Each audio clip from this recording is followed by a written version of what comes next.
magacaygu waa RK53 shirkad isgaadhsiineed baan injineer ka ahay. waxaan ku weydiin lahaa su-aalay weydiisay gabadhaan saaxiibanay oo aan muslim ahayn. aniga ayay weydiisay, laakiinse anigu dee jawaab waan waayey su-aasha ay weydiisay. haddaba su-aashaydu waxay tahay, maxaan ilaahay loo arkayn oo aanu aadamaha isugu muujinayn? dadka kale diima ay haystaan ilaahyadooda way arkaan. gabadhani waa Chinese, ilaahyadoodana way aragtaa, waanay hor istaagtaa, awooddoodana way ka warhaysaa. balse maxay tahay sababta ilaaha muslimiinta aan loo arkayn? waad mahadsan tahay.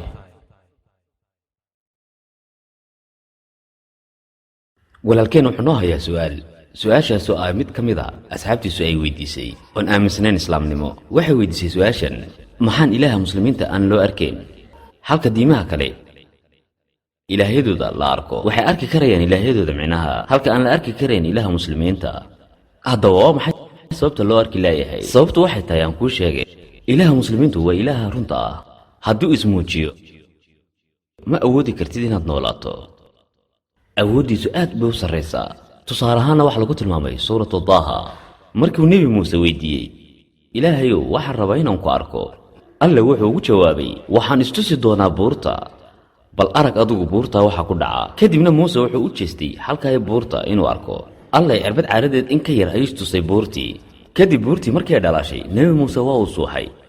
taasna waxay noo sheegaysaa awoodda alle. alle waa awood badan yahay, adduunka alle kuma arki karaan.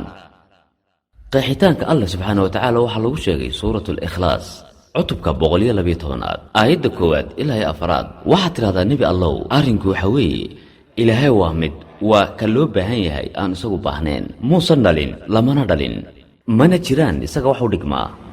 marka waxa adduunka aad ilaahay la barbardhigaysaan maaha wax jira. marka dadka haysta diimaha kale markay yidhaahdaan kan waa ilaahay, haddana ay waxyaalo kale ku hoos wadaan, kaasi ilaah maaha.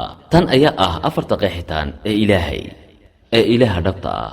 bini aadam walba oo ilaahay caabuda, haddii uu ilaahowgaasi uu buuxiyo afartaa shuruudood, waxaan qiraynaa inuu yahay ilaaha runta.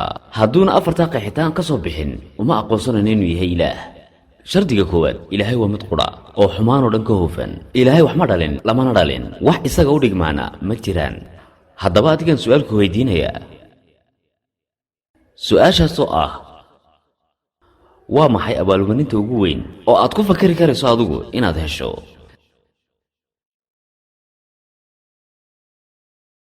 mee kii su-aashii weydiinayey mee miyuu tegaynaa? xalku tegaynaa? adigoo raalliya ma istaagi karta walaal? mee soo raadiya, xalku joogaa? waxaan ku weydiiyey, waa maxay abaalmarinta ugu weyn ood heli lahayd adigu?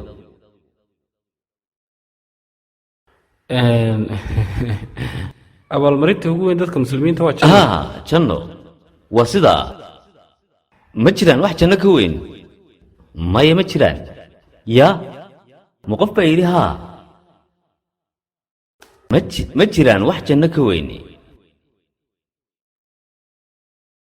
haa, way jiraan wax ka weyni janno. maya, jawaabtu inii soo hormari, iska daa wax kale ay soo faahfaahine. aragtida ilaahay baa ka weyn. qofkii jannada gala ayuunbaa arkaya ilaahay, jannatulfarduus. weliba waa jannatulfarduus alaclaa. jannatulfarduusna waxa ka weyn allah. wax la arkana waxa ugu weyn aragtida alleh. bini aadamkeennu ma awoodno inaan ku aragno ilaahay dunida. ilaahay waan arkaynaa, qof walbana arki maayo jannada ku jiraaye. waxaa arki doona kuwa ku jira jannatulfarduus, weliba jannatulfarduus alaclaa. rasuulkeena calayhi salaatu wasalaam ta u dhow. ilaahay mar kastana ma muujinayo wejigiisa. waxaannu rajaynaynaa oo aan niyadda ku haynaa inaan aragno wejiga alleh. waxaa ugu sarreeya oo qof walba muslimna lagu abaalmarin doonaana waxa weeye, jannadu waa midda ugu sarraysa, laakiin waa laga sarreeyaa. waxaa ugu sarraysa aragtida alleh. markaa u sheeg saaxiibtaada aan muslimka ahayn, haddii ay raacaan shuruudaha ay bixinayso suuratulcasr, inay la timaado iimaan, ay samayso camal wanaagsan, iskuna dardaaranto xaqa, iskuna dardaaranto samirka, waxay geli doontaa janno insha allah. balse laakiin wayna raacdaa qur-aanku tilmaamayo. haddii ay raacdo qur-aanka oo ay si fiican ugu dhaqanto, waxay geli doontaa jannada, weliba ta ugu sarraysa. haddii gasho jannadana waxay awood u yeelanaysaa inay aragto wejiga alleh.